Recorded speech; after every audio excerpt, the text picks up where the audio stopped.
नमस्कार दोस्तों, मेरे YouTube चैनल पर आपका स्वागत है। दोस्तों, आज शरीर बांधे के मंत्र और विधि विधान बतावत हूँ। ये महावीर बजरंगबली के शरीर बांधे का है। ये मतलब शरीर बांध सकत, घर बांध सकत, अगला आदमी के लिए बांध सकत, तो सबो घर परिवार के बांध सकत। एक मंत्र ला मैं लिख के डाल हाँ। अब इसका सिद्ध कैसे करना है तो मैं बताता हूँ। एक ठा नरियर, एक ठा पान, दू ठा सुपारी, एक ठा जायफल, कपूर, इतना सामान लगी और एक ठा नींबू। मंत्र 100 बार पढ़ना है।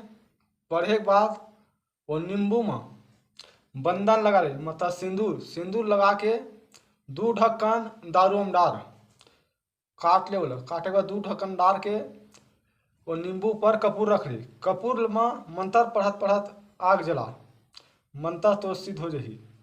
ओकर बाद में प्रयोग करना है तो मंत्र पढ़ के 3 घा ए में पढ़ ले, 3 घा ये पढ़ ला, मतलब 6 घावर पढ़ना है।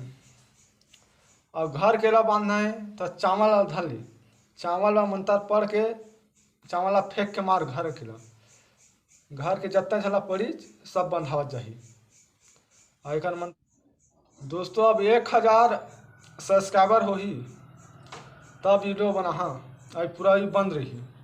जब 1000 सब्सक्राइबर हो ही देखा बाद वीडियो डाले के चालू कर हाँ। अब मैं हाँ महाराष्ट्र जाता हूँ, मतलब महाराष्ट्र कालकुन जाता हूँ। अब ये 1000 सब्सक्राइबर हुई ना तब डाल हाँ। जय माता।